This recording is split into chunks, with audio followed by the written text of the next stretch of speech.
नए वोटरों ने वोट किया विधानसभा में। ಇವತ್ತು ನಾವು ಆ ಒಂದು ಫಲಿತಾಂಶದಲ್ಲಿ ಪತ್ತೆ ಹಚ್ಚಿದ್ದೇನಂತಂದ್ರೆ ವಿಧಾನಸಭೆಯ ಚುನಾವಣೆಯಲ್ಲಿ ಹೊಸದಾಗಿ 1 ಕೋಟಿ ಜನ मतदान ಮಾಡಿದ್ದಾರೆ ಅಂತ ಹೇಳಿ। 1 करोड़ नए लोग जिन्होंने लोकसभा में अपना वोट नहीं डाला था, जादू से ये विधानसभा में वोट डालने निकल आए। 1 ಕೋಟಿ ಜನ ಲೋಕಸಭೆಯ ಚುನಾವಣೆಯಲ್ಲಿ ಯಾರು ಮತ ಹಾಕಿರಲಿಲ್ವೋ ಆ ಜನ 1 ಕೋಟಿ ಜನ ಹೊಸದಾಗಿ ಮಹಾರಾಷ್ಟ್ರದಲ್ಲಿ ನಡೆದಂತ ವಿಧಾನ ಪರಿಷತ್ತಿನ ಚುನಾವಣೆಯಲ್ಲಿ मतदान ಮಾಡಿರತಕ್ಕಂತದ್ದನ್ನ ನಾವು ಗಮನಿಸಿದ್ದೇವೆ। और जहां भी ये नए वोटर आए वहां पर बीजेपी चुनाव जीती। ಅದರ ನೇರವಾದಂತ ಪ್ರತಿಫಲ ಏನಾಗುತ್ತಂತಂದ್ರೆ ಆ ಚುನಾವಣೆಯಲ್ಲಿ ಬಿಜೆಪಿ ಪಕ್ಷ ಜಯನ ಸಾಧಿಸುತ್ತೆ। हमारे गठबंधन के वोट कम नहीं हुए। ನಮ್ಮ ಒಂದು ಮೈತ್ರಿಯ ಫಲಿತಾಂಶದಲ್ಲಿ ನಮ್ಮ ಮತಗಳ ಸಂಖ್ಯೆಯಲ್ಲಿ ಯಾವುದೇ ಒಂದು ಚೂರು ಕೂಡ ಕಡಿಮೆ ಆಗಿಲ್ಲ। जितने हमें लोकसभा में मिले उतने ही हमें विधानसभा में मिले। ನಮಗೆ ಲೋಕಸಭೆಯ ಚುನಾವಣೆಯಲ್ಲಿ ಎಷ್ಟು ಮತಗಳು ನಮಗೆ ಸಿಕ್ಕಿತ್ತೋ ವಿಧಾನಸಭೆಯ ಚುನಾವಣೆಯಲ್ಲಿ ಕೂಡ ನಮಗೆ ಅಷ್ಟೇ बीजेपी पक्षದ ತೆಕ್ಕೆಗೆ ಹೋದಂತಾಗಿದೆ। उस दिन हमने डिसाइड किया कि कुछ ना कुछ दाल में काला है। ಆವತ್ತು ನಾವು ತೀರ್ಮಾನ ಮಾಡಿದ್ವಿ ಈ ಒಂದು ಚುನಾವಣೆಯ ಪ್ರಕ್ರಿಯೆಯಲ್ಲಿ ಏನೋ ಒಂದು ಸಂದೇಹಾಸ್ಪದವಾದಂತ ವಿಷಯ ಇದೆ ಅಂತ ಹೇಳಿ। कर्नाटक में हमारी जो सर्वेस थी, हमारी जो पोलिंग थी, हमें 16, 15 या 16 सीट दे रही थी। ನಮಗೆ ಕರ್ನಾಟಕ ರಾಜ್ಯದಲ್ಲಿ ಲೋಕಸಭೆಯ ಚುನಾವಣೆಯ ಸಂದರ್ಭದಲ್ಲಿ ನಾವು ನಡೆಸಿದಂತ ಆಂತರಿಕವಾದಂತ ಸಮೀಕ್ಷೆಯಲ್ಲಿ ಖಚಿತವಾಗಿ ನಮಗೆ 15 ರಿಂದ 16 सीट ಬಂದೇ ಬರುತ್ತೆ ಅಂತ ವಿಶ್ವಾಸ ನಮಗಿತ್ತು। हमारी पोलिंग के मुताबिक 16 सीटों में हम आगे थे, हमें जीतना था। ನಮ್ಮ ಒಂದು ಆಂತರಿಕ ಸಮೀಕ್ಷೆ ಸ್ಪಷ್ಟವಾಗಿ ನಮಗೆ ಹೇಳ್ತು ಕರ್ನಾಟಕ ರಾಜ್ಯದಲ್ಲಿ 16 ಲೋಕಸಭೆ ಸೀಟ್ಗಳನ್ನ ನಾವು ಗೆಲ್ಲೇಬೇಕಂತ ಹೇಳಿ। और हम जीते 9 में। ಆದ್ರೆ ನಮಗೆ ಫಲಿತಾಂಶ ಸಿಕ್ಕಿದಾಗ 9 ಗೆಲುವಾಗಿದ್ದು। तो हमने सवाल पूछने शुरू किए। ಆಗ ನಾವು ಪ್ರಶ್ನೆ ಮಾಡಕ್ಕೆ ಪ್ರಾರಂಭ ಮಾಡಿದ್ವಿ, क्या सचमुच हम ये सीटें हारे थे? ನಾವು ಎಲ್ಲ ಈ ರೀತಿಯಾದಂತ ಚುನಾವಣೆಗಳು ಈ ಕಾರಣದಿಂದಾನೇ ನಾವು ಸೋತಿದ್ದ। चुनाव आयोग से हम वोटर लिस्ट मांगते थे, electronic soft copy voter list की मांगते थे, वो मना कर देते। ನಾವು ಚುನಾವಣೆ ಆಯೋಗದಲ್ಲಿ ಮನವಿ ಮಾಡ್ತಾ ಇದ್ವಿ, ನಮಗೆ ಡಿಜಿಟಲ್ ಕಾಪಿ ಕೊಡ್ರಿ ನಮ್ಮ ಮತದಾರರ ಪಟ್ಟಿ ಅಂತ ಹೇಳಿ ಮನವಿ ಮಾಡಿದಂತ ಸಂದರ್ಭದಲ್ಲಿ ಯಾವಾಗಲೂ ಕೂಡ ಚುನಾವಣೆ ಆಯೋಗ ಆ ಮನವಿನ ನಿರಾಕಾರ ಮಾಡ್ತಾ ಇತ್ತು। वीडियोग्राफी मांगी, उन्होंने नहीं दी और फिर कानून बदल दिया।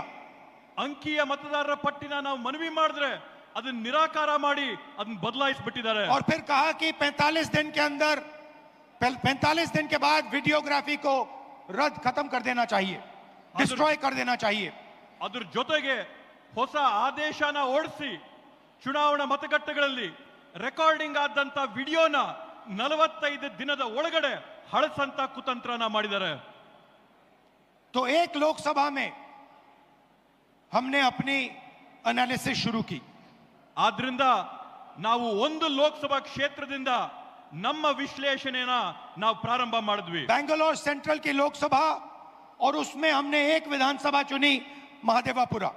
ಬೆಂಗಳೂರು ಕೇಂದ್ರ ಬ್ಯಾಂಗ್ಳೂರ್ ಸೆಂಟ್ರಲಿನ ಲೋಕಸಭೆ ಕ್ಷೇತ್ರದಲ್ಲಿ ಒಂದು ವಿಧಾನಸಭೆಯ ಕ್ಷೇತ್ರವಾದಂತ ಮಹದೇವಪುರ ಕ್ಷೇತ್ರದ ಫಲಿತಾಂಶನ ನಾವು ವಿಶ್ಲೇಷಣೆ ಮಾಡಿದ್ವಿ। और आपने मेरा कल प्रेस कॉन्फ्रेंस देखा होगा, उसमें हमने 100% साबित कर दिया है कि इलेक्शन कमीशन और बीजेपी ने मिलकर आपसे कर्नाटका से लोकसभा चुराई है। ನೀವು ನಿನ್ನೆ ನಾನು ಮಾಡಿದಂತ ಪತ್ರಿಕಾಗೋಷ್ಠಿಯಲ್ಲಿ ನೋಡಿರಬಹುದು, ನಾವು ಆ ಪತ್ರಿಕಾಗೋಷ್ಠಿಯಲ್ಲಿ 100ಕ್ಕೆ 100 ಸಾಬೀತು ಮಾಡಿದೀವಿ ಚುನಾವಣೆ ಆಯೋಗ ಮತ್ತೆ ಬಿಜೆಪಿ ಪಕ್ಷ ಸೇರ್ಕೊಂಡು ಈ ಚುನಾವಣೆಯಲ್ಲಿ ಮಾಡಿರ್ತಕ್ಕಂತ ಮೋಸನ। महादेवापुरा में 6.5 लाख वोट हैं असेंबली में। ಮಹದೇವಪುರ ಮತಕ್ಷೇತ್ರದಲ್ಲಿ 6.5 ಲಕ್ಷ मतಗಳಿವೆ और उसमें से 1,250,000 वोट चोरी किए गए हैं।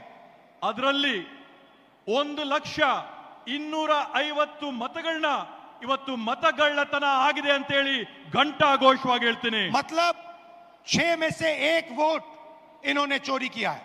ಅದರ ಅರ್ಥ ಏನಂತಂದ್ರೆ 6 ಮತಗಳಲ್ಲಿ 1 ಮತನ ಇವ್ರು ಕಳ್ತನ ಮಾಡಿದಾರೆ ಅಂತ ಹೇಳಿ. 5 तरीके से चोरी की गई है. 5 ವಿಧಗಳಲ್ಲಿ ಈ ಮತಗಳ ಕಳ್ತನ ಆಗಿದೆ.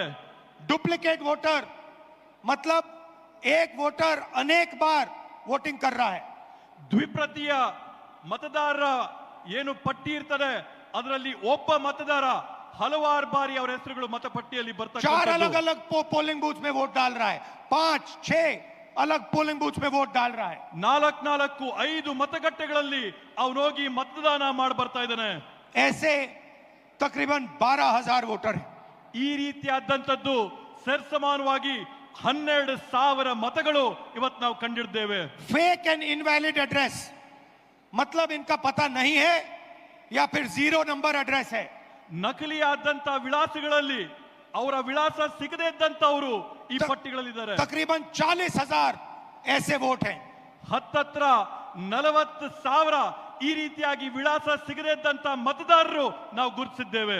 बल्क वोटर एक एड्रेस में ಒಂದೇ ವಿಳಾಸದಲ್ಲಿ ದೊಡ್ಡ ಸಂಖ್ಯೆಯಲ್ಲಿ ಮತದಾರರ ನೋಂದಣಿ ಆಗಿರ್ತಕ್ಕಂಥದ್ದನ್ನ ನಾವು ಗುರುತಿಡಿದ್ದೇವೆ. एक बेडरूम का घर है और उसमें 40-50 लोग रहते हैं.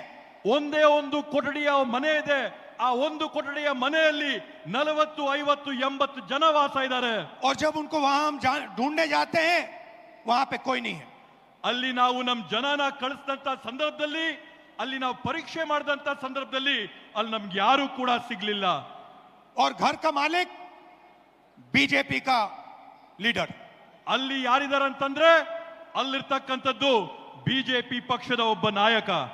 इनवैलिड फोटोज 4,000 वोट जिसमें फोटो है ही नहीं या इतनी छोटी फोटो है कि दिखाई नहीं देती. ಕೆಲವೊಂದು ಮತದಾರರ ಗುರುತಿನ ಚೀಟಿಯಲ್ಲಿ ಮತದಾರರ ಭಾವಚಿತ್ರನೇ ಸಿಕ್ಕಲ್ಲ. 4,000 ಈ ರೀತಿಯಾದಂತ ಪ್ರಕರಣಗಳನ್ನ ನಾವು ನೋಡಿದ್ದೇವೆ. और 34,000 तकरीबन 34,000 वोट जहां फॉर्म 6 को मिसयूज किया गया है.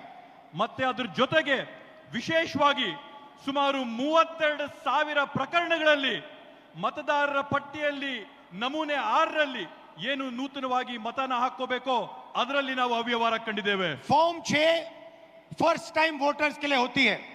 ನಮೂನೆ 6 ಏನಿರುತ್ತೆ ಚುನಾವಣೆಯ ಪ್ರಕ್ರಿಯೆಯಲ್ಲಿ ಅದು ನೂತನವಾಗಿ ಮತದಾನ ಮಾಡೋರ್ಗೋಸ್ಕರ ಮೀಸಲು ಮಾಡಿರ್ತಕ್ಕಂಥ ನಮೂನೆ. 34,000 ऐसे लोग हैं जिनकी आयु किसी की 90 साल, किसी की 80, 81, 82. 34,000 ಈ ರೀತಿಯಾದಂತ ಜನ ಇದ್ದಾರೆ. ಯಾರ ವಯಸ್ಸು 95 ವರ್ಷ ಆಗಿದೆ, 90 ವರ್ಷ ಆಗಿದೆ, 85 ವರ್ಷ ಆಗಿದೆ. ಈ ರೀತಿಯಾದಂತ 34,000 ಜನ ಅಲ್ಲಿದ್ದಾರೆ. इस प्रकार से 1 लाख वोट इलेक्शन कमीशन और बीजेपी ने चोरी किया है. ಈ ರೀತಿಯಲ್ಲಿ ಈ ಮಾದರಿಯಲ್ಲಿ ಬಿಜೆಪಿ ಪಕ್ಷ ಮತ್ತೆ ಚುನಾವಣೆ ಆಯೋಗ 1,00,000 ಮತಗಳ ಕಳ್ತನನ ಮಾಡಿರ್ತಕ್ಕಂಥದ್ದು ನಾವು ನೋಡಿದ್ದೇವೆ. डुप्लीकेट वोटर्स में एक व्यक्ति कर्नाटक में वोट देता है, उसके बाद उत्तर प्रदेश में वोट देता है. ನಕಲಿ ಮತದಾರರ ಪಟ್ಟಿಯಲ್ಲಿ ನಾವು ನೋಡಿದೀವಿ ನಕಲು ಮಾಡಿಕೊಂಡು ಒಬ್ಬೇ ಮತದಾರನು ಕರ್ನಾಟಕ ರಾಜ್ಯದಲ್ಲಿ ಮತ ಹಾಕ್ತಾನೆ, ಮಹಾರಾಷ್ಟ್ರದಲ್ಲಿ ಮತ ಹಾಕ್ತಾನೆ, ಯುಪಿ ರಾಜ್ಯದಲ್ಲಿ ಮತ वोट ಹಾಕ್ತಾನೆ. देने का अधिकार उसको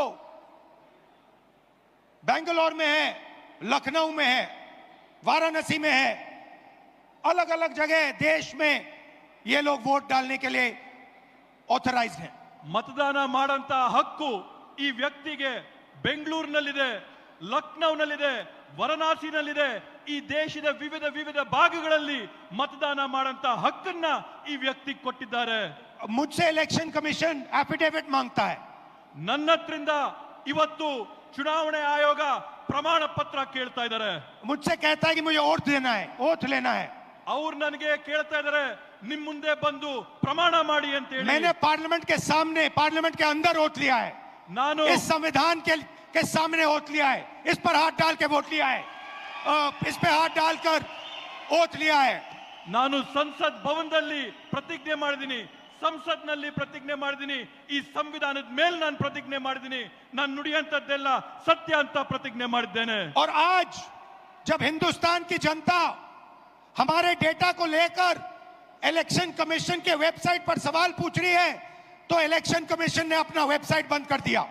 ಇವತ್ತು ನಮ್ಮ ದೇಶದ ಪ್ರಜೆಗಳು ನಮ್ಮ ಒಂದು ಪತ್ರಿಕಾಗೋಷ್ಠಿ ನೋಡಿದ ನಂತರ ಚುನಾವಣೆ ಆಯೋಗದ ವೆಬ್ಸೈಟ್ ಅಲ್ಲಿ ಪ್ರಶ್ನೆ ಮಾಡಕ್ಕೆ ಪ್ರಯತ್ನ ಮಾಡಿದ್ರೆ ಚುನಾವಣೆ ಆಯೋಗದ ವೆಬ್ಸೈಟ್ मध्य प्रदेश, राजस्थान, बिहार के वेबसाइट बंद कर दिए हैं।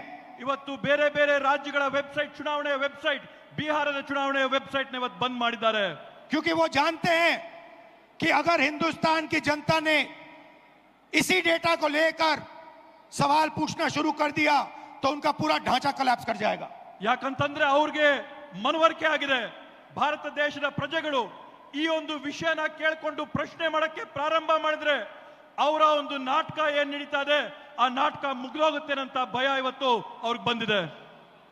मैं यहां इस स्टेट से गारंटी देके कह रहा हूं, हमारी मांग है कि इलेक्शन कमीशन हमें पूरी देश की इलेक्ट्रॉनिक वोटर लिस्ट दे। ನಾನು ಈ ವೇದಿಕೆ ಮುಖಾಂತರವಾಗಿ ಚುನಾವಣೆ ಆಯೋಗ ಮಾಡಿದಂತ ಮನವಿ ಏನಂತಂದ್ರೆ ಈ ದೇಶದಲ್ಲಿರ್ತಕ್ಕಂಥ ಎಲ್ಲ ಚುನಾವಣೆಯ ಪಟ್ಟಿಗಳನ್ನ ನಮ್ಗೆ ಎಲೆಕ್ಟ್ರಾನಿಕ್ ಫಾರ್ಮ್ ಅಲ್ಲಿ ಡಿಜಿಟಲ್ ಫಾರ್ಮ್ ಅಲ್ಲಿ ಕೊಡಿ ಅಂತ ಹೇಳಿ, वीडियोग्राफी के रिकॉर्ड्स दे। ಇವತ್ತೇನು ನೀವು ರೆಕಾರ್ಡಿಂಗ್ ಮಾಡ್ತೀರಾ ಮತಗಟ್ಟೆಗಳಲ್ಲಿ ಆ ರೆಕಾರ್ಡಿಂಗ್ ಮಾಡಿದಂತ ಮಾಹಿತಿನ ನಮಗ್ ಕೊಡಿ ಅಂತ ಹೇಳಿ। और अगर ये हमें देंगे तो हम ये साबित कर लेंगे कि सिर्फ एक सीट नहीं चोरी हुई है। ಇವತ್ತಿನ ಮಾಹಿತಿ ನಮಗ್ ಕೊಟ್ರೆ ನಾವು ಸಾಬೀತ್ ಮಾಡಿ ತೋರಿಸ್ತೀವಿ ಇಲ್ಲಿ ಒಂದು ಮತ ಇಲ್ಲಿ ಒಂದು ಸೀಟಿನ ಕಳ್ತನ ಆಗಿದೆ ಅಂತ ಹೇಳಿ। और सिर्फ कर्नाटका में नहीं चोरी हुई है, पूरे हिंदुस्तान में सीटें चोरी हुई हैं। ಈ ಕಳ್ತನ ಕೇವಲ ಕರ್ನಾಟಕ